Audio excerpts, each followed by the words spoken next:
जय गुरुदेव नाम किसका,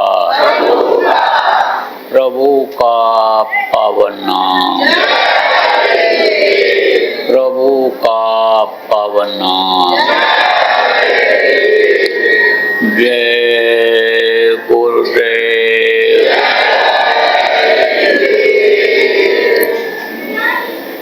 मेरे प्यारे गुरु दातार, मंगता द्वारे खड़ा,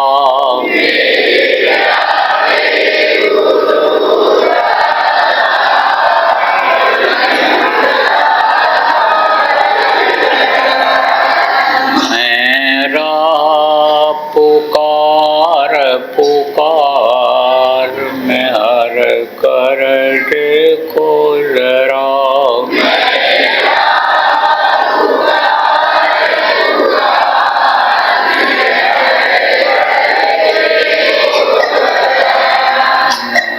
जय भक्ति दान काल दुख गोसरिया,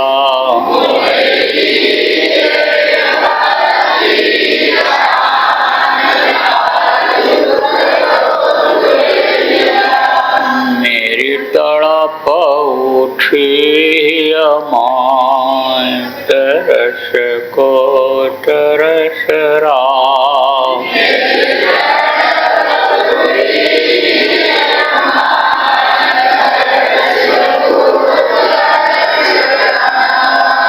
बरसाओ घटाय पार प्रेम रंग दीजे बार,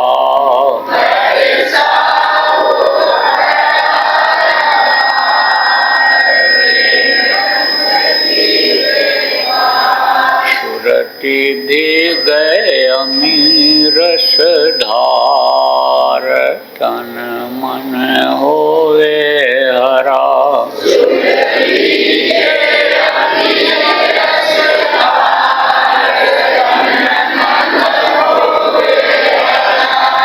मेरा जीवन सफल हुई जाए, तुम गुण गाऊं सदा,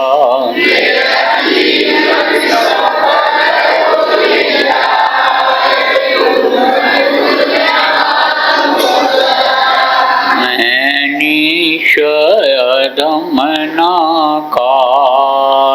तुम्हारे द्वारे पड़ा,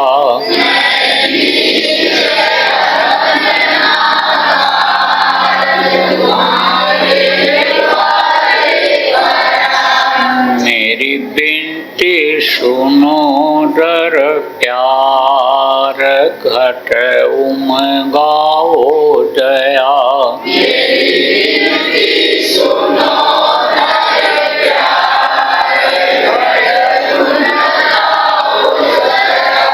स्वामी जी पिता हमारे जल्दी पार किया,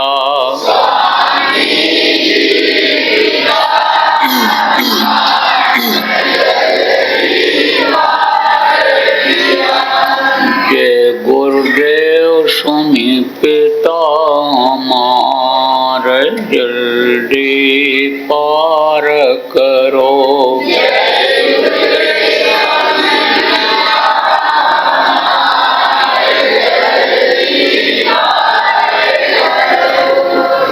मेरे प्यारे गुरु दातार, मंगता द्वारे खड़ा,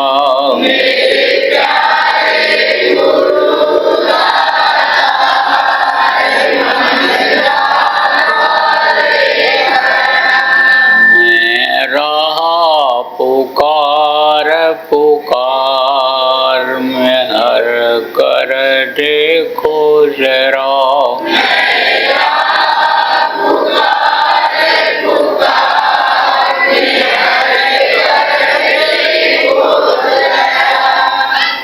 जय गुरुदेव।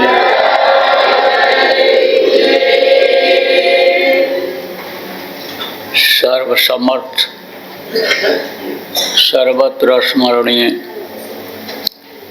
परम पूज्य गुरु जी महाराज, उपस्थित सभी कार्यकर्ता, जिम्मेदार, बच्चे एवं बच्चियों, आज 10 फरवरी 2024 सायंकाल के बेला हावड़ा, पश्चिम बंगाल, आप लोगों की गोष्ठी में गुरु महाराज की दया से पहुंचने का मौका मिला।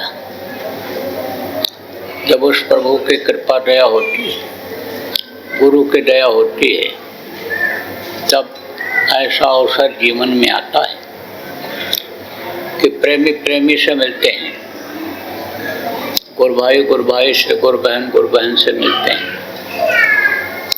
ये दुनिया का रिश्ता अलग है और गुरु भाइयों का रिश्ता अलग है,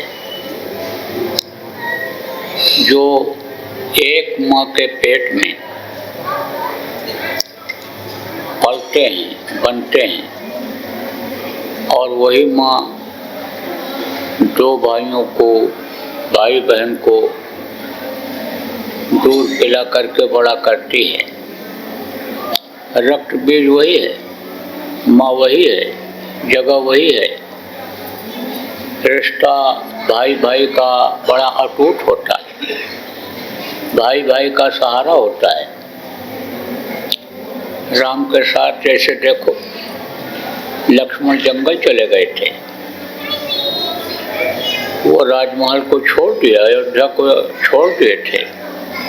तो भाई का रिश्ता ये जो होता है वो बहुत पवित्र और अच्छा रिश्ता होता है, बड़ा रिश्ता होता है। लेकिन गुरु भाइयों का रिश्ता उससे भी बड़ा होता है। क्यों? क्योंकि आपको यह नहीं पता है कि जब ये शरीर छूटेगा तब ये आत्मा कहाँ जाएगी।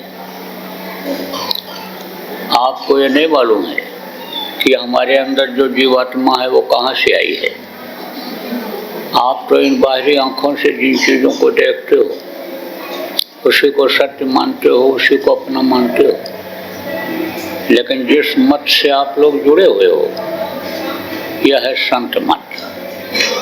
संत मत इससे आगे का मत है, जहाँ की चीज़ों को इन बाहरी आंखों से देखा नहीं जा सकता है, जहाँ की आवाज़ इन बाहरी कानों से सुना नहीं जा सकता है। ये उधर का है संत मत। वहाँ की व्याख्या की जाती है, वहाँ की बात इसमें बताई जाती है, और वहाँ पहुँचने के लिए रास्ता बताया जाता है। इस जीवात्मा को नाम की डोर पकड़ाई जाती है। तो जब ये जीवात्मा ऊपर जाती है, जहाँ की चीज़ें इन बाहरी आंखों से नहीं देखी जा सकती हैं, जहाँ की ये छाया है,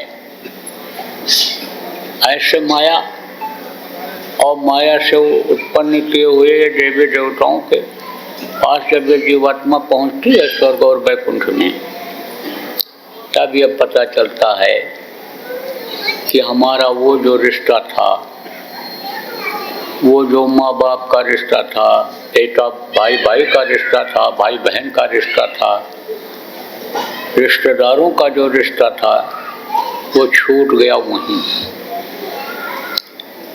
वहाँ कोई ऊपर में न तो कोई भाई भतीजावाद है, न वहाँ कोई जातिवाद है, न वहाँ कोई एरिया का चक्कर है, न वहाँ कोई भाषा का चक्कर है। वहाँ तो एक ही नियम है, एक ही कानून है, और उस कानून के अंतर्गत सबको रहना पड़ता है। और वहाँ पहुँचने के बाद तो ये जो जितनी चीज़ें आदमी को रोकती हैं आगे बढ़ने में, ये सब खत्म होने लग जाती हैं। धीरे धीरे ये जो काम की भावना है, क्रोध की भावना है, अहंकार है, ये जो बहुत बड़ा विष है, बहुत बड़ा जहर है अहंकार। करा कराया सब गया, जब आया अहंकार। अहंकार में आदमी अपने ही पैर में कुल्हाड़ी मार लेता है। छोटे से सम्मान के लिए, छोटे से मान के लिए आदमी बड़ी चीज़ को छोड़ देता है। तो ये सब चीज़ें जब खत्म हो जाती हैं तब ज्ञान भान होता है कि भाई गुरु भाइयों का कितना पवित्र रिश्ता है।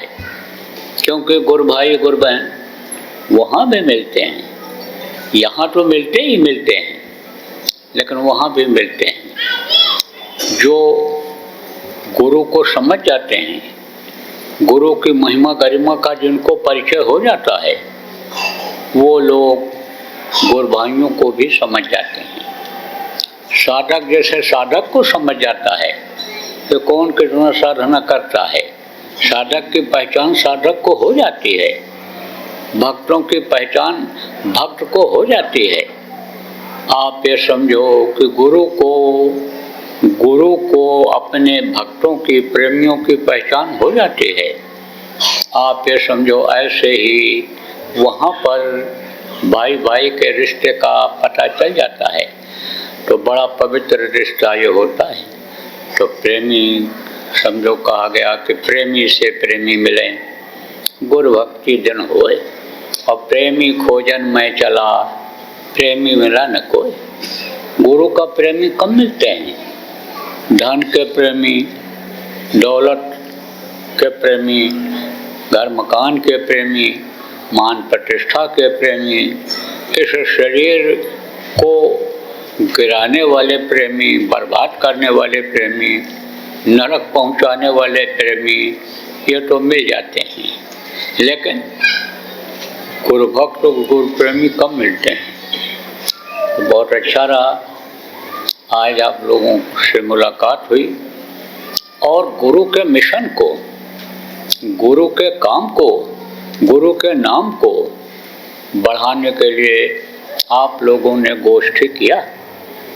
इस मानव जीवन को सफल बनाने के लिए, दोबारा इस दुख के संसार में आना न पड़े, आत्मा को मुक्ति मोक्ष मिल जाए, इसके लिए आप लोगों ने गोष्ठी का आयोजन किया।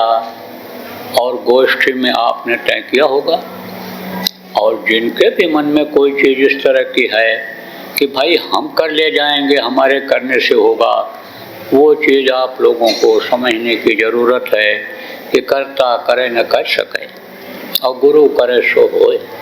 गुरु ही सब कुछ करते हैं। अब यह है कि अगर कोई छोटा बन करके कोई चीज़ लेना चाहे तब तो उसको वो चीज़ मिल जाती है, और जब बड़ा बन करके लेना चाहेगा तो कहाँ से पाएगा। मान लो घड़े में भर दिया गया पानी और कहा गया कि इसमें से पानी जितना जिसको पीना हो पी लो, और कटोरी से ढक दिया गया। अब कटोरी ये कहे कि घड़ा हमको पानी दे दो, तो कहाँ से मिलेगा। कटोरी को नहीं मिल सकता, क्योंकि वो सिर पर सवार है। वो तो गुरु को भी आप ये समझो कि अपना अन्य समझो बड़ा नहीं मानता है वो। क्यों? क्योंकि गुरु के सिर पर सवार है, कटोरी सवार है। कटोरी जब नीचे उतरेगी, कटोरी जब नीचे आएगी, और तब घड़ा पानी से उसको भर देगा। देखो प्रेमी, आप कहाँ रहते हैं, हम कहाँ रहते हैं, समाज में रहते हैं। जहाँ का जैसा माहौल होता है, जहाँ का जैसा वातावरण होता है, उसी हिसाब से हमारा ये शरीर बनता है, और जो खान पान होता है उसी से खून बनता है, और खून से ही बुद्धि बनती है। तो बुद्धि जो है ये उसी हिसाब की बन जाती है जिस हिसाब का शास्त्र पड़ता है। जैसा खाओ अन्न वैसा हो मन, और जैसा पियो पानी वैसे हो वाणी। अन्न का असर आता है। अन्न दोष से बचना चाहिए, संग दोष से बचना चाहिए।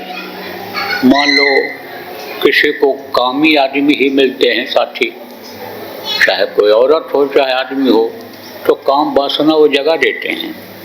क्रोधी मिल जाते हैं तो क्रोध बढ़ जाता है, अहंकारी मिल जाते हैं तो अहंकार आ जाता है। तो उससे बचना चाहिए। परमार्थ के लिए यानी समझो कि मरने के बाद इस दुख के संसार में दोबारा ना आना पड़े और अपने घर अपनी जीवात्मा को पहुंचा दिया जाए, इसके लिए इन सब चीज़ों को तो छोड़ना ही पड़ेगा और छोटा बन करके आगे बढ़ना पड़ेगा। देखो, कोई किसी का पैर पकड़ ले, तो वो उसको झुककर ही उठाएगा, झुककर ही उठाना पड़ता है। तो अब आप ये समझो कि एक के अंदर दीनता आई तो दूसरे को भी उसके ऊपर दया करनी ही पड़ती है, तो उसको उठा लिया जाता है। तो संगठन में ये सब चीज़ें ऐसी होती हैं।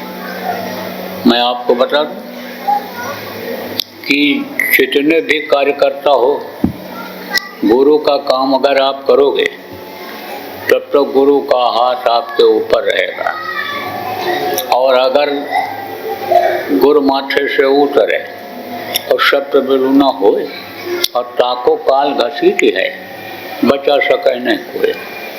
देखो, काल और दयाल की यह लड़ाई है। कलयुग और सतयुग की बात है ये।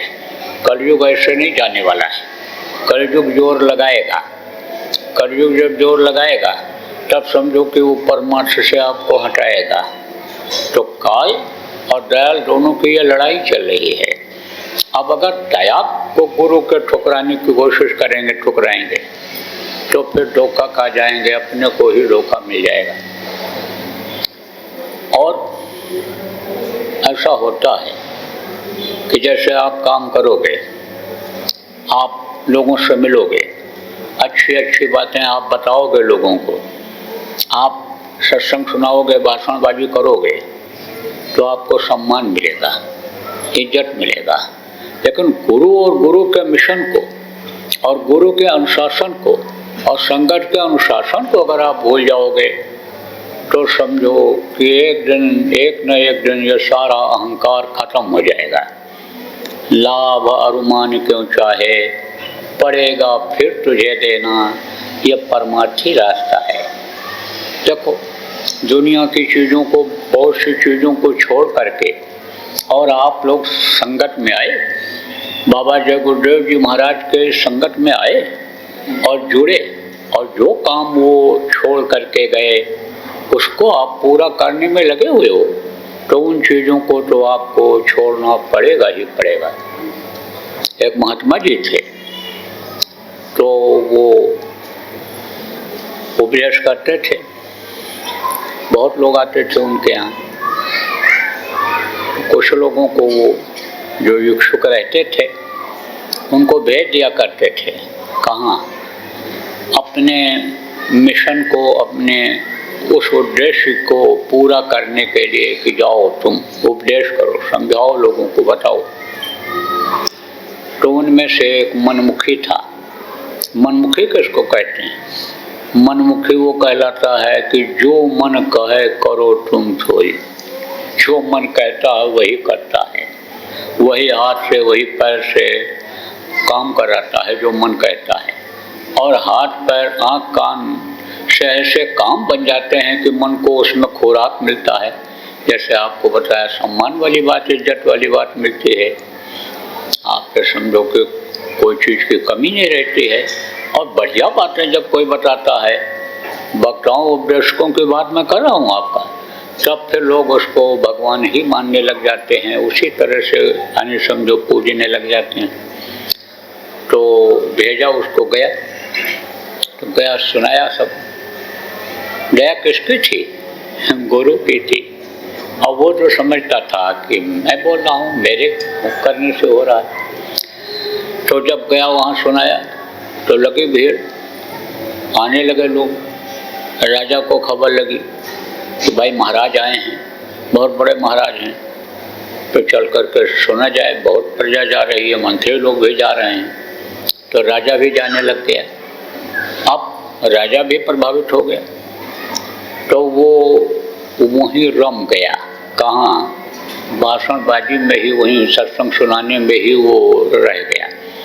गुरु जी ने कहा, भाई गया तो कहाँ गया, पता लगाया जाए। पता चला कि फला राज्य में फला शहर में बराबर वहीं सत्संग करने में लगे हुए हैं। तो गुरु जी अचानक पहुंच गए वहाँ, सभा लगी हुई थी, यानी समझो सुना रहे थे, वो सत्संग सुना रहे थे, प्रवचन कर रहे थे।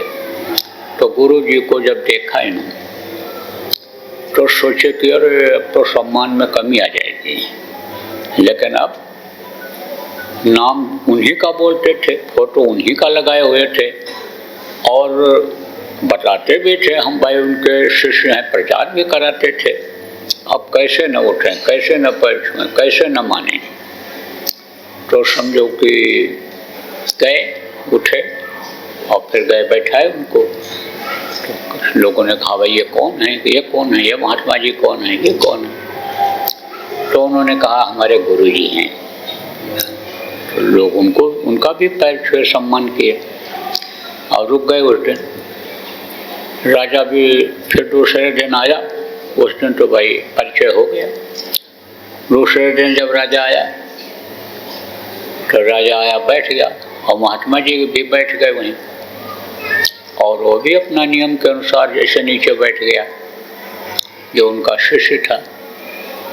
तो महात्मा जी उठे और उठ करके और राजा के मुंह के पास गए और पीछे से ऐसे अपान वायु छोड़ दिया। अपान वायु समझते, ये गंदी हवा जो नीचे से निकलती है, बदबूदार, राजा के नाक के पास में, मुंह के पास छोड़ दिया। और सब लोग कहे अरे इनको महात्मा जी को अकल नहीं है, ये गुरु कैसे। चेला देखो कितना बढ़िया सुना रहा, कितना बढ़िया अनुशासित है, पढ़ा लिखा है, ये तो लगता है अनपढ़ हैं, गंवार हैं। अब ये जो विद्या है बाहर की, ये विद्या कहाँ से उतरी है, ये तो वहीं से उतरी है। ये इस विद्या में क्या रखा है, ये तो नीरस है। यहाँ जो विद्या पढ़ाई जाती है, यहाँ की जितनी चीज़ें हैं, इसमें कोई ताकत है ही नहीं। यह शरीर भी जो यहाँ बना है आपके मृत्युलोक में, यह भी जड़ है। इसको जीवात्मा ही ताकत दे करके अन्य समझो कि चेतन किए हुए है, एक जगह से दूसरी जगह ले जा रही है। और ये जीवात्मा कहाँ की है, परमात्मा के पास की है, उनकी अंश है। तो समझो लोगों ने कहा अरे तो बिल्कुल बेकार है। उठ करके लोग चलने लग गए। राजा भी उठ गया, बोले आज कुछ नहीं होगा, चलो चलो। ये मन ही मन लोग सोचने लगे ये चले ही जाते तो ठीक था। वो जो गुरु जी थे बहुत बढ़िया जमाए हुए थे, बहुत बढ़िया सुनाते थे, ये तो चले ही जाते तो ठीक था, बड़े गुरु चले ही जाते। तो महात्मा जी बोले भाई मैं जा रहा हूँ। तो आप लोगों ने, एक आध लोगों ने औपचारिकता बस कहा नहीं महाराज आप रुको, आप कहाँ जाओगे, अभी तो आए हो कल, ये तो काफ़ी दिनों से यहाँ रुके हुए हैं, महीनों हो गया, आप रुको। बोले नहीं हम चलते हैं। तो जब चल दिए तो कुछ लोग तो सोच ही रहे थे चल जाएं तो अच्छा है, चले जाएं। और राजा भी पीछे पीछे चल रहा था। तो जब वहाँ पहुँचे आगे, गेट के आगे मैदान में, तो वहीं पर एक चिड़िया मरी पड़ी हुई थी। तो महात्मा जी वहाँ रुक गए। तो लोग सोचे भाई क्या देख रहे हैं, महात्मा जी उसको देखते रहे ऐसे। और उसके बाद उस चिड़िया का ऐसे पैर पकड़े, ऐसे ऐसे उठाए, अब वो तो लटके हुए ऐसे। अब फिर उसके बाद लगा फूंक उसी में ऐसे फूंक, बस वो फुर से उड़ गई। और लोगों ने कहा ये तो बहुत पहुँचे हुए हैं, ये तो बहुत पहुँचे हुए हैं। अरे महाराज आप न जाओ, आप रुको। बोले नहीं मुझे तो जाना है, मैं तो जाऊंगा, मैंने तो सोच लिया है मैं यहाँ रुकूंगा नहीं, मुझे जाना है। बोले नहीं महाराज, पैर पकड़ लिया, राजा भी पैर पकड़ लिया। और फिर उसके बाद में फिर जब मजबूर हो गए लोगों के प्रेम, तब चेले से कहा देखा एक फूंक की ये दुनिया है, एक फूंक की।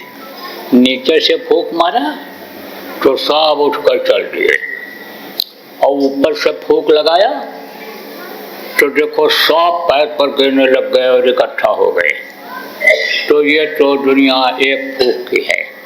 ये कोई चमत्कार को समझो कि एक तरह से नमस्कार तो करती है, प्रणाम तो करती है, लेकिन चमत्कार काम नहीं आता है। ये सब यहीं का है। असली चीज़ को आप लोगों को पकड़ना चाहिए। असली चीज़ क्या है कि जो इससे परे है। जितने भी आप कार्यकर्ता हो, जितने भी आप प्रेमी हो, आप लोगों को अपना लक्ष्य कहाँ का बनाना चाहिए? अपने घर जाने का। अपना घर, अपना वतन यहाँ नहीं है। और धन्य अपने को समझना चाहिए कि 84 लाख योनियों में भ्रमण करने के बाद, घूमने के बाद आपको एक औषधि मिल गया। आप बहुत से लोगों को यह नहीं मालूम है कि पिछले जन्म में कहाँ थे। कीड़ा थे, मकोड़ा थे, सांप थे, गोजर थे, बिच्छू थे, कहाँ थे, यह आपको नहीं पता है। लेकिन पिछले जन्म में भी आप कहीं न कहीं रहे हैं। अब आप समझो वो 84 लाख योनियाँ जिनमें भटकना पड़ता है, तो भटकने के बाद 184 भटक कर और पग में अटके आए और अभी की पासा ना पड़ा तो फिर 84 जाए। और अगर इस 84 में, इस मृत्युलोक में 84 में जाने का लक्ष्य बनाओगे तो समझो फिर उसी में चला जाना पड़ेगा। और अगर आप लोग ये सोचोगे कि अब हमको एक पैर इधर से उधर उठा देने में ही, रख देने में ही मुक्ति मोक्ष मिल जाएगा और गुरु हमको पार कर देंगे, समर्थ गुरु मिल गए हैं, ऐसा अगर आप लक्ष्य उद्देश्य बनाओगे तो जा पर कृपा गुरु की हुई, ता पर कृपा करें सब कोई। गुरु के जब कृपा हो जाएगी तो सब कृपा करेंगे। सारी चीज़ें रिद्धि सिद्धि काम ध्यान कल्प वृक्ष ये सब कदम चूमेगी। ये जितने भी चीज़ें हैं अनिश्चिता व बरियाई, अपने आप ये सारी चीज़ें आएंगी। जब जहाँ ज़रूरत पड़ेगी तब वो चीज़ हाजिर हो जाएगी। जो इच्छा कीन्ही मन माही, और गुरु प्रताप कछ दुर्लभ नहीं। गुरु की दया हो जाएगी तो किसी भी चीज़ की कोई कमी नहीं रहेगी। इस बात को दिल और दिमाग में जितने भी कार्यकर्ता हो आप ये रख लो। और अगर आपको किसी बात का अहंकार है कि हम अपने बल पर, अपने विद्या पर, अपने बुद्धि पर आगे बढ़ेंगे तो समझ लो यही सबसे बड़ा भ्रम और भूल है। देखो रावण कितना बलशाली था, बहुत बलवान था, बहुत बुद्धिमान था। 10 आनन, 10 सिर उसके थे, 10 मुँह, यानी 10 आदमियों की अकल उसको थी। अकल, एक सिर में एक बुद्धि एक अकल होती है, और 10 हो जाए तो 10 अकल हो जाए। और इतना मेहनत किया उसने, कहा गया ना मेहनत का फल मिलता है। इतना मेहनत उसने किया, तपस्या किया कि देवता लोग भी खुश हो गए उससे। ब्रह्मा विष्णु महेश ये जो 3 देवता कहलाते हैं, यह भी उसके काम में बाधा नहीं डालते थे। बाकी तो ये वरुण कुबेर सुरेश ये सब जो देवता हैं, आप समझो सूर्य देवता हैं, इंद्र देवता हैं, ये जो पवन देवता हैं, ये सब उसको सलाम करते थे। कहावत है कि पानी भरवाता था, उनसे सेवा करवाता था। यहाँ तक कि शिव जी के कैलाश पर्वत को ही उठा करके अपने यहाँ लंका में लाकर स्थापित करना चाहता था। आपको समझने की ज़रूरत है कि कहता था सोने में सुगंध ला देंगे और जमीन से लेकर के स्वर्ग तक हम सीढ़ी लगा देंगे, और स्वर्ग जाने के लिए हमारे यहाँ से लोग उसी सीढ़ी पर चढ़ करके सीधे पहुँच जाएंगे। लेकिन उसका कुछ चला नहीं चला। तो कहने का मतलब यह है प्रेमियों कि एक बार आपको मौका मिला है। किस चीज़ का मौका मिला है? मनुष्य शरीर पाने का। तो एक बार मनुष्य शरीर पाने का मौका मिल गया और आपको गुरु मिल गए। कौन से गुरु? कंज गुरु, शब्द भेदी गुरु। गुरु गुरु में भेद है, गुरु गुरु में भाव। आप ये समझो कि गुरु गुरु में भेद होता है। गुरु सब एक जैसे नहीं होते हैं। नाम तो सबका ऊंचा है, नाम तो एक ही है, गुरु ही स्थान ऊंचा है, लेकिन अलग अलग ज्ञान वाले होते हैं। मोटा और महीन होता है ना, तो मोटा चावल जो होता है उसको कम पसंद करते हैं लोग, महीन चावल को ज़्यादा पसंद करते हैं। जौड़ा खा जाए अभी मिल जाए तो अब आप ये बात समझ लो कि मोटा और महीन होते हैं। तो कहा गया गुरु गुरु तो सब बड़े, कोई नहीं छोट। और शब्द पारखी महीन है और बाकी चावल मोट, तो शब्द पारखी मिल गए। गुरु महाराज जैसे गुरु मिल गए। गुरु महाराज समझो कि शब्द के जानकार थे, शब्द के भेद को समझते थे, शब्द पारखी थे। तो गुरु महाराज ने शब्द का भेद हमको आपको भी प्रेमियों बच्चों बता दिया। अब आप ये समझो ऐसे गुरु मिल गए। और गुरु महाराज जो है वो कोई भी देखो पहले जैसी तपस्या करवाए नहीं, और घर किसी का छुड़वाए नहीं, बाल बढ़वाए नहीं, सिर मुड़वाए नहीं किसी का। अब वो समझ लो कि गृहस्थ आश्रम में ही शब्द को पकड़ करके सुख शांति पाने का रास्ता बता दिया। और ऐसा वातावरण गुरु महाराज ने बनाया कि जिससे जो है वो लोगों को जो गरीब थे उनकी गरीबी दूर हुई, ऐसा उपाय बता दिया। जो परेशानियों में फंसे हुए थे उनकी परेशानियां कम हो गई। इसके साथ ही साथ जो उनसे थोड़ा दूर भी रह गए उनके लिए भी उन्होंने सोचा, क्योंकि जो महात्मा आते हैं वो किसी एक के लिए नहीं आते हैं, वो तो सबके लिए आते हैं। संत जो होते हैं, कहा गया सत्य पुरुष की आरसी संतन की ही दें, लखना चाहो अलख को तो इन्हीं में लख ले। जिसको लोगों ने अलख कहा है, इन बाहरी आंखों से नहीं देखा जा सकता है, उस प्रभु को देखना चाहते हो संतों में देखो। वो जो इस दुनिया संसार में नहीं आता है, वो जो 33 करोड़ दुर्गा, 10 करोड़ शंभू, वो जो ब्रह्मा विष्णु महेश, और समझ लो कि इनकी माँ आद्या और इनके पिता ईश्वर और ब्रह्म पार ब्रह्म सबके पिता होते हैं। कान साहब सबका बाप है, बेटा काहू का नाय, और बेटा होकर जो जन्मे सो तो साहब नहीं। बेटा वो किसी को होते नहीं, मनुष्य शरीर में आते ही नहीं है। तो वो जिनको लोगों ने अलग कहा, उनके अलग की पावर उनमें रहती है जो मनुष्य शरीर में रहते हैं। तो सकल जीव मम उपजाया और सब पर मोर बराबर दाया। जितने भी जीव इस दुनिया संसार में हैं, सब पर उस प्रभु की कृपा दया होती रहती है। अब ये जरूर है कि जो दया के घाट पर बैठ जाता है उसको दया मिलती है, और दया को जो ठुकरा देता है घाट पर जाता ही नहीं है, कहाँ से दया मिलेगी। घाट का मतलब क्या होता है कि जैसे कुएं का घाट होता है, नदी का घाट होता है, किसी को पानी की जरूरत हो तो वहाँ जाता है तो पानी मिल जाता है। ऐसे दया का, प्रभु के दया का घाट होता है। तो दया के घाट पर जो बैठ जाते हैं उनको भरपूर दया मिलती है। तो जीवों पर दया तो उनका था ही सभी जीवों पर। तो अब उन्होंने सोचा भाई देखो, लोगों को कर्मों की सजा मिल रही है। कर्मों का विधान जब से इस दुनिया संसार में बना तब से जीव फंस गया। कर्मों से कोई बचा नहीं। जो भी मनुष्य शरीर में पैदा हुआ उसको कर्मों की सजा बराबर मिलती ही रही।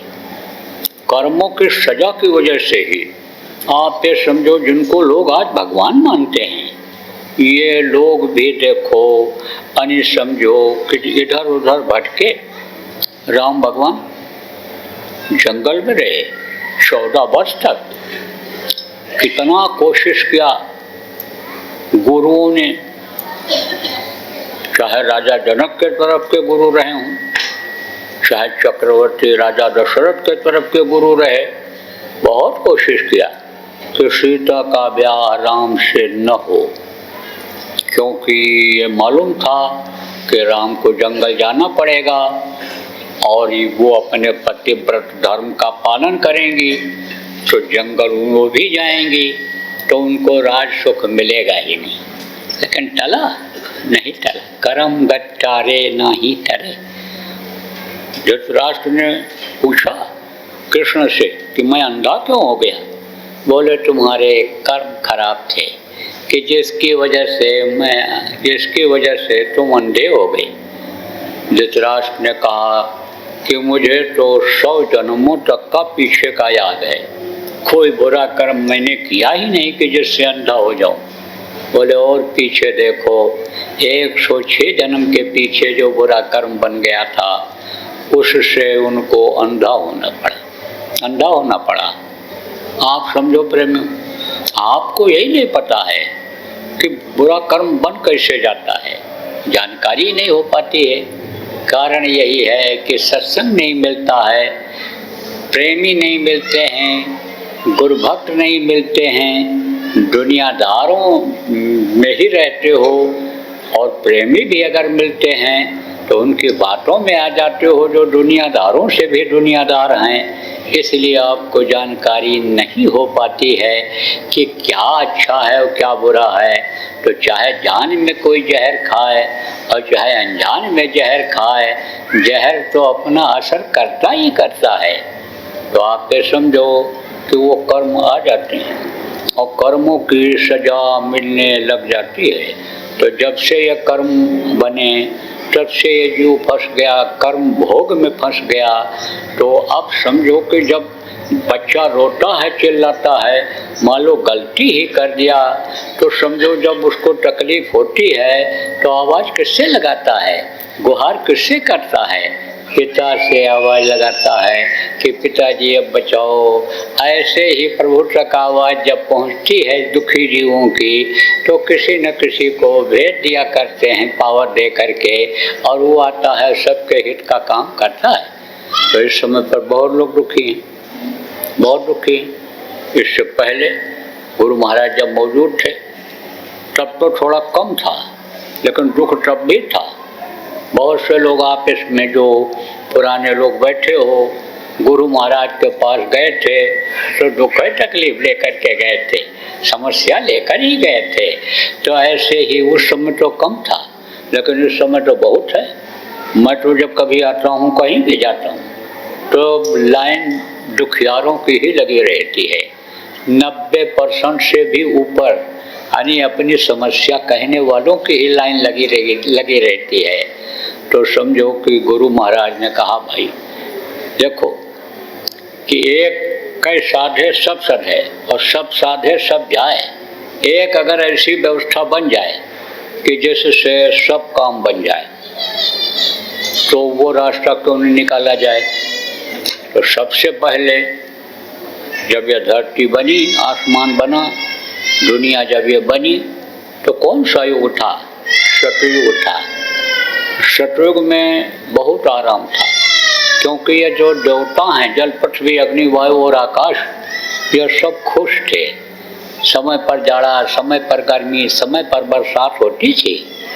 एक बार लोग खेत को जोत करके बुआई करके चले आते थे और जब जरूरत पड़ती थी तब बादल आकर के पानी बरस जाते थे, सिंचाई कर जाते थे। जब समय पूरा हो जाता, 3 महीना 4 महीना का समय जो भी फसल के पकने में, अनाज के पकने में लगता, जब वो पूरा हो जाता तो जा कर के काट करके ले आते थे और फिर नहीं बोते थे। एक बार बोते थे, 27 बार काटते थे। तो वो कौन सा युग था? सतयुग था।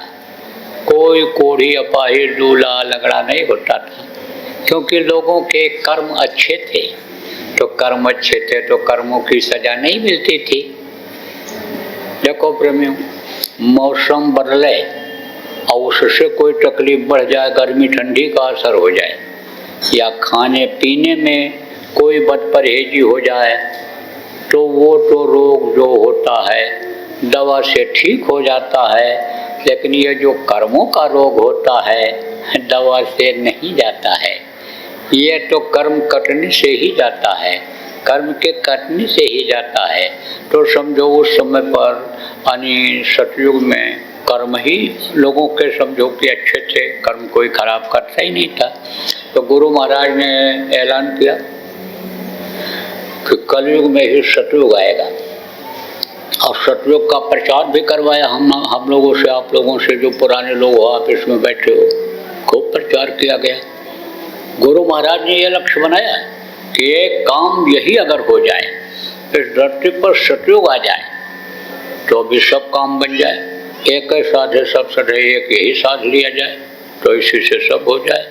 अब गुरु महाराज तो चले गए, क्योंकि ये धरती का नियम है, यहाँ जो पेड़ फलता है झड़ता है, जो आग जलती है बुझती है, जो पैदा होता है मरता है।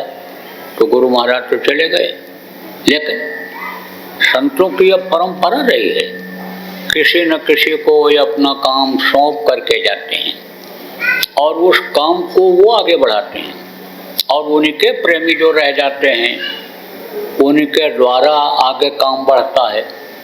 यह परंपरा रही है संतों की, पीछे का ये इतिहास बता रहा है। तो ये काम प्रेमियों हमारे आपके ऊपर छोड़ करके गुरु महाराज गए, और अगर आप लोग यही काम कर ले जाओगे, कौन सा काम? यही काम किस धरा पर ही सतयुग उतर आएगा। देश वालों नया एक संदेशा सुनो, यानी इस धरा पर ही सतयुग उतर आएगा। इस धरा पर ही सतयुग का प्रादुर्भाव अगर आप लोग करा दो सब लोग मिल करके, तो सारी समस्याएं सुलझ जाएंगी।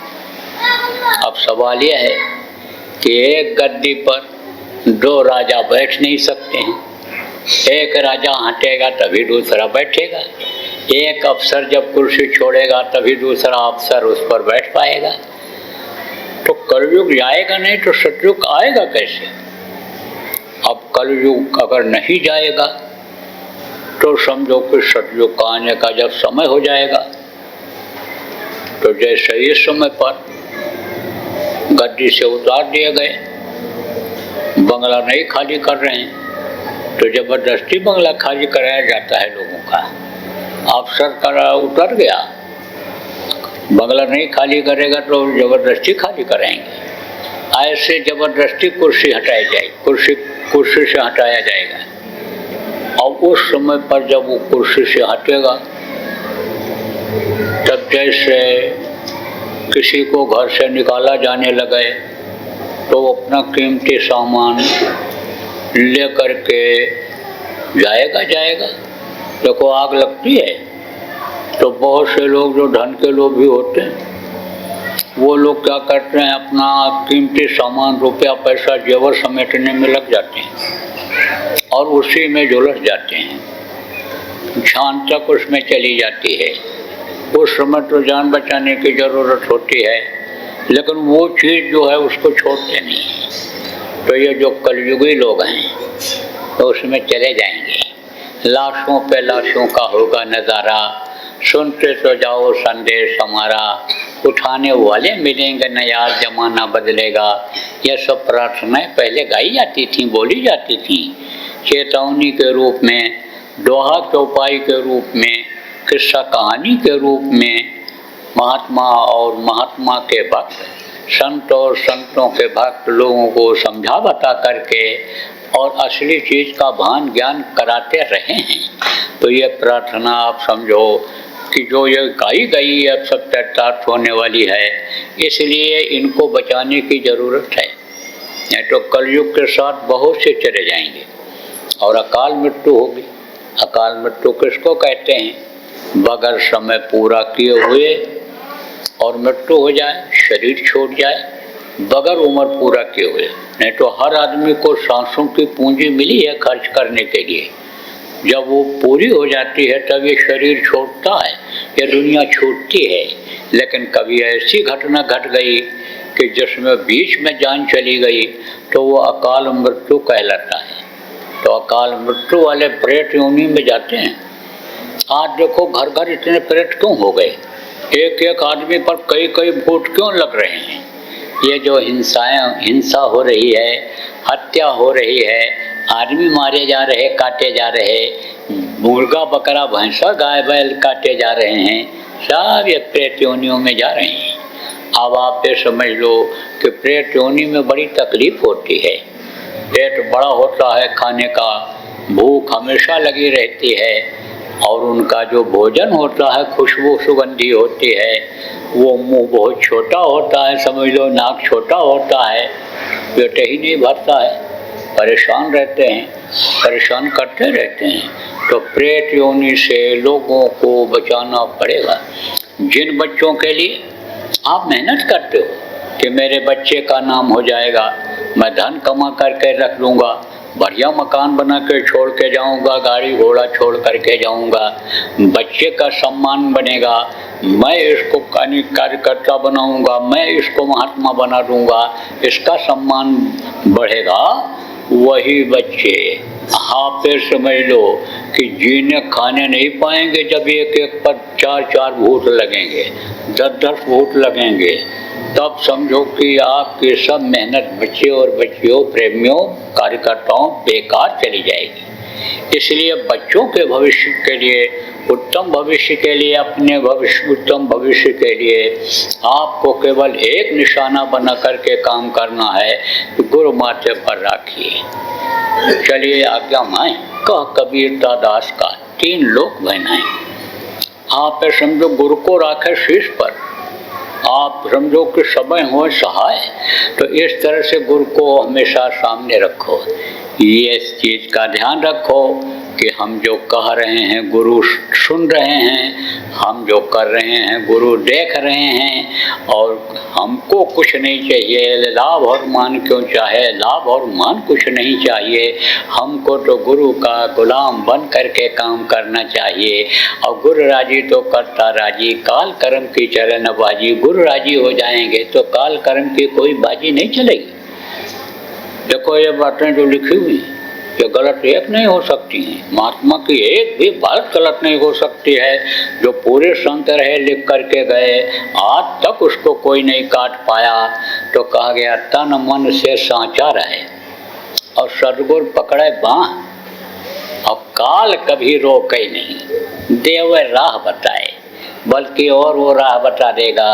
अपने घर जाने का, प्रभु के पास पहुंचने का काल राह बता देगा, रास्ता बता देगा। और पल्ला न पकड़े कोई, पल्ला कोई नहीं पकड़ सकता है। कि जैसे बच्चियां धोती पहनती हैं, अब इनका पल्ला अगर पकड़ लो धोती का एक टुकड़ा, तो इज्जत बचाने के लिए रुक ही जाती है। कहते पल्ला न पकड़े कोई, तन मन से सांचा रहे, सदगुरु पकड़े बाँह, काल कभी रोके नहीं, देव राह तो उसको रोक नहीं सकता है। इसलिए समझो कि हमेशा गुरु का गुलाम बन करके ही कार्यकर्ता, चाहे बच्चे हो चाहे बच्चियां हो, आप लोग काम करो। अब गुलाम की कोई ख्वाहिश होती है? गुलाम की कोई इच्छा नहीं होती। गुलाम को जो खिलाता है खाता है उसी में संतुष्ट रहता है। गुलाम जो को उसका मालिक जो पहनाता है पहनता है, जहाँ रखता है वहाँ रहता है। जाहि विधि राखे गुरु वही विधि रहिए, छाड़िए न हिम्मत बिसारिए न गुरु नाम। गुरु ने जो नाम दिया है, जो अनिल नामदान दिया है, उसको मत बिसारिए और हिम्मत मत आप छोड़िए। सबकी साधना एक साथ एक जैसी नहीं बनने लगती है, लेकिन जो सुमिरन करने के लिए, ध्यान करने के लिए गुरु महाराज ने बताया, भजन करने के लिए बताया, बराबर सुमिरन ध्यान भजन आप लोग करते रहना। गुरु के दिए हुए नाम को मत भूलना। इसी को जब भूल जाते हो, सुमिरन छूट जाता है, ध्यान छूट जाता है, भजन जब छूट जाता है, तब आप ये समझ लो कि दिल दिमाग बुद्धि दुनिया की तरफ चली जाती है। फिर मन पर दबाव किसी का नहीं पड़ता है, मन ही राजा हो जाता है। और फिर वो जीव मनमुख हो जाता है, और मनमुख को कभी भी आप ये समझो है कि हम क्या बताएं। मनमुख जो होता है यानी आप ये समझो कि मुक्ति मोक्ष की अगर कामना करे तो समझ लो बड़ा मुश्किल ही होता है। इसलिए मन मुक्ता आप लोग छोड़ना। देखो कोई भी चीज़ हो, चाहे कोई संस्था हो, और चाहे कोई दफ्तर हो, और चाहे कोई घर हो, कोई भी समाज हो, उसमें अनुशासन चलता है। अनुशासन में जो लोग काम करते हैं वही आगे बढ़ जाते हैं, उन्हीं की तरक्की हो जाती है। और जो अनुशासनहीनता करते हैं, देखो नौकरी से निकाल दिए जाते हैं, आप समझो कि समाज से निकाल दिए जाते हैं, उनकी कोई कीमत नहीं रह जाती है। अनुशासन का पालन करना चाहिए, नियम कानून का पालन करना चाहिए। तो आप सब लोग कार्यकर्ता हो, पूरे प्रदेश के लोग यहाँ बैठे हुए हो, एक नियम आप बना लो, एक अनुशासन आप बना लो, और अनुशासन के हिसाब से आप सब लोग चलो और काम करो। तो जैसे अन्य प्रदेशों में संगत बढ़ती चली जा रही है, सब संगठित हो करके, एकजुट हो करके और काम कर रहे हैं, गुरु का नाम और काम आगे बढ़ रहा है। आपके यहाँ बंगाल में भी बढ़ जाएगा। देखो ब्रह्म, घृणा किसी से न करो। देखो संस्कार होता है। यहाँ जो लोग पैदा हुए हैं कहाँ, बंगाल में, तो यहाँ तो और संभाले तब से मछली का ही आहार मिल रहा है उनको। क्यों? क्योंकि शाकाहारी लोग कम हैं। सबसे ज़्यादा आप ये समझो कि अगर देखा जाए देश में, तो मांसाहारी आपके यहीं पर हैं, बंगाल में ही मिलेंगे मांसाहारी सबसे ज़्यादा। मछली खाने वाले यहीं मिलेंगे आपको, जीव हत्या वाले यहीं पर आपको मिलेंगे। लेकिन उनके संस्कार अलग अलग हैं। जब आपकी बातों को सुनेंगे और आप समझाओगे, मांस मछली के बारे में जब बताओगे ये मनुष्य का भोजन नहीं है, ये ऐसा नहीं है, तब उसका प्रभाव पड़ जाएगा। और प्रभाव पड़ जाता है तब वो समझो कि छोड़ देते हैं। देखो जैसे कोई आदमी हो और उसके अंदर बहुत अच्छाइयाँ हों, लेकिन शराब पीता हो, और एक जो सत्संगी हो लेकिन उसकी बुराइयां न गई हों, कई बुराइयां उसके अंदर हैं, तो जिस दिन वो शराब छोड़ देगा उस दिन उस सत्संगी से अच्छा बन जाएगा कि नहीं बन जाएगा? आप सोचो, इस चीज़ को सोचो। तो बताते रहने, समझाते रहने में दिक्कत नहीं होनी चाहिए आपको। बताते रहो, समझाते रहो, करते रहो। देखो आप लोग कार्यकर्ता हो जो काफ़ी दिनों से आप समझो कि काम कर रहे हो, सेवा कर रहे हो, प्रचार प्रसार कर रहे हो, गुरु के बताए रास्ते पर चल रहे हो। आपको इस बात का अनुभव हुआ होगा कि जब आपका अहंकार गया होगा और जब आप निराश किसी मामले में भी हुए होगे, तब कोई न कोई विकल्प मिल गया होगा, कोई न कोई रास्ता मिल गया होगा उस समस्या को सुलझाने का। वो काम जो नहीं हो पा रहा होगा, वो गुरु की दया से हो गया होगा। लेकिन उसमें जब स्वार्थ परता नहीं रही होगी, अपनत्व का कोई फायदा अपना नहीं रहा होगा, परमार्थी भाव रहा होगा, तो वो मदद करते हैं। गुरु किसी न किसी रूप में मदद करते हैं। देखो गुरु को ही हम लोग, बहुत से लोग नहीं समझ पाए अभी तक। गुरु जो होते हैं आन मानुष के शरीर में नहीं होते हैं। अंतर में गुरु का रूप जब आप देख लोगे तब आप समझ जाओगे कि गुरु चले तो गए शरीर से, लेकिन आज भी आपके अंग संग हैं। तो गुरु महाराज आपके अंग संग हैं, और गुरु महाराज जो मिशन छोड़ करके गए, इस मिशन को आप सब लोग प्रेम से एक योजना बना करके और आगे बढ़ाइए। और ये जीवन का एक एक जो क्षण निकला जा रहा है, इसका आप उपयोग कर लीजिए, अच्छे काम में लगा दीजिए इसको। देखो मनुष्य ही एक ऐसा है कि जो परोपकार कर सकता है। परोपकार किसको कहते हैं? भूखे को रोटी खिला देना, नंगे को वस्त्र पहना देना, आप समझो कोई दुखी है, बीमार है, दवा करा देना, भटक रहा है, इधर उधर रास्ता नहीं मिल रहा है उसको, तो रास्ता बता देना। ये क्या काम है? ये परमार्थ का काम है। तो जानवर इस काम को नहीं कर सकता है, इसको तो मनुष्य ही कर सकता है। तो प्रभु ने आपको मनुष्य शरीर दिया है, हाथ पैर आपका ठीक ठाक चल रहा है, दिल दिमाग आपका भी ठीक है, तो आपको परोपकार का मौका मिला है। तो बच्चे और बच्चियों, परोपकार में भी समय निकालो, और गुरु के मिशन को अगर आप आगे बढ़ाओगे तो ये जो आपसे जुड़े हुए लोग हैं, चाहे औरत हो, चाहे पति हो, चाहे बच्चे हों, चाहे रिश्तेदार हों, चाहे सास ससुर हो, माता पिता हो, उनकी जिम्मेदारी फिर गुरु की हो जाएगी, वो उनके देख रेख करेंगे। कितने ऐसे पुराने लोग हैं, पुराने लोगों के पास आप बैठो तो कितना कितना चमत्कार उन लोगों के जीवन में हुआ है, वो सब बताएंगे कि जो वो नहीं कर सकते थे वो काम उनका हो गया, वो कभी भी नहीं कर सकते थे, लेकिन गुरु के आदेश में जब लगे, प्रचार प्रसार में लगे, 10 जीवों को सुधारा, उनकी जान को बचाया, तब उसका उनको आशीर्वाद मिला, फल मिला, और ये गृहस्थी तो अपने आप चल गई उनकी। इसलिए इन सब बातों को ध्यान रखते हुए आप अपनी योजना बना लो, और सब लोग समझो कि प्रेम से आप समझो कि एक योजना बना लो, एक नियम बना लो, और नियम का सब लोग पालन करो और आगे बढ़ो। और आज मैं एक बात बता के जा रहा हूँ कि अगर आपकी बात चूक गए, छोटी चीज़ पाने के चक्कर में रह गए तो बड़ी चीज़ छूट जाएगी और बड़ी चीज़ और दूर होती चली जाएगी।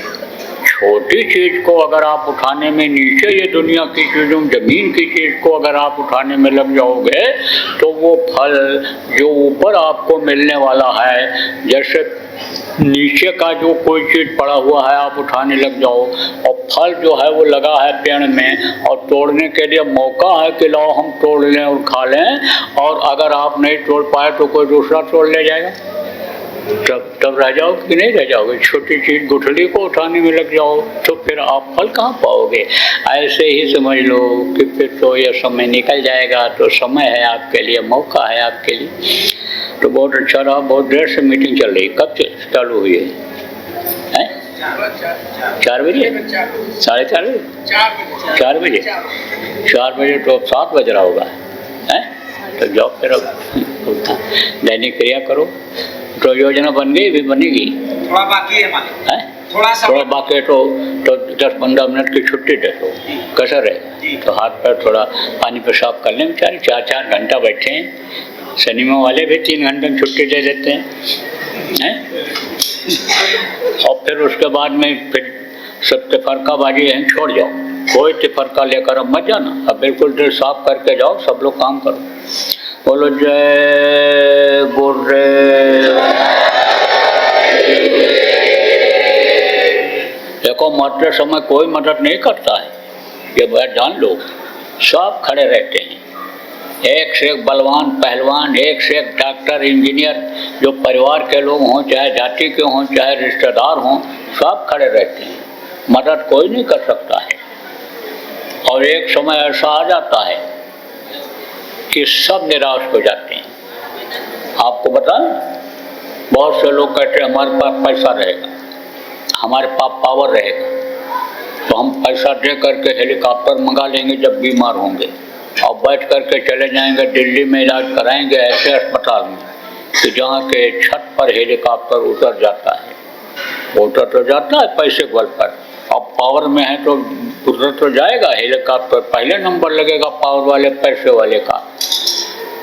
लेकिन जब वहाँ ले जाएंगे कमरे में और डॉक्टर लोग आएंगे तो ये कहते हैं किडनी का अलग, लीवर का अलग, हार्ट का अलग, यूरिन का अलग, सारे डॉक्टर आते हैं, मशीनें लगी रहती हैं, सारी जांच हो जाती है। बैठ के फिर वो मीटिंग करते हैं और फिर दवाई लिखते हैं सब लोग मिल करके, ये दवा दे दी जाए तो इससे फायदा हो जाएगा। अब दवा खिला दिया, लेकिन दवा से थोड़ा आराम मिला, पूरा नहीं गया। थोड़ी देर के बाद फिर चिल्लाया कि दर्द हो रहा है, हड्डी टूट रही है। अब फिर आए डॉक्टर, फिर आए तो लगा दिया इंजेक्शन, किसका, नींद का। थोड़ी देर झपकी आई, झपकी के बाद फिर चिल्लाया, फिर दौड़ के आए डॉक्टर, बोले भाई अब बाहर से इंजेक्शन मंगाना पड़ेगा। ऐसे के बल पर 24 घंटे 30 घंटे में अमेरिका से दवाई आ गई, और ज़रूरत पड़ा तो डॉक्टर भी वहाँ से आ गया। अब वो लगाया इंजेक्शन, दवा वहीं से लेकर आया कि कहीं ऐसा ना हो नकली दवा वहाँ आ जाए हमारे पास। थोड़ी देर आराम मिला, उसके बाद फिर चिल्लाया फिर दूसरी दवा दिया उसने, दूसरा इंजेक्शन और ठोक दिया उसी पावर का। चला गया, बोला कि अब ये 1-1.5 घंटा 2 घंटा सोएंगे ही सोएंगे, अब चलो नहा धो लिया जाए, अपना दैनिक क्रिया कर लिया जाए। 15 मिनट सोया, उसके बाद फिर चिल्लाया, मर गए मर गए, बुलाओ बुलाओ जल्दी करो डॉक्टर। अब वो डॉक्टर भी परेशान कि इन्होंने भी नींद का इंजेक्शन दिया, दर्द का इंजेक्शन दिया, हम लाए दवा लगाए, अब हम क्या करें, अब कौन सा विकल्प है। अब आप सोचो कि मौत की जो पीड़ा होती है उसको कोई दूर कर सकता है? मौत की पीड़ा को कोई दूर नहीं कर सकता है सिवाय गुरु के। आप अगर पता लगाओगे तो गुरु की बात तो छोड़ो, जय गुरुदेव नाम मरने वाले के कान में, जो गुरु महाराज का घोषित जय गुरुदेव नाम, जगाया हुआ नाम, उस नाम को लोग बोले हैं मरने वाले के कान में, तो मरने वाला बोला है कि दवा नहीं फायदा कर रही थी और कोई सहायक नहीं हो रहा था, ये यमराज के दूत हमको मार रहे थे, कूट रहे थे, कर्मों की सजा दे रहे थे, और ये देखो जब जय गुरुदेव कान में बोला गया है तो ये सब जल्लाद जो थे सब हट गए और गुरु जी आकर खड़े हो गए और उन्होंने देखो ये बचा लिया हमको। ऐसे बहुत से लोग मिलेंगे आपको।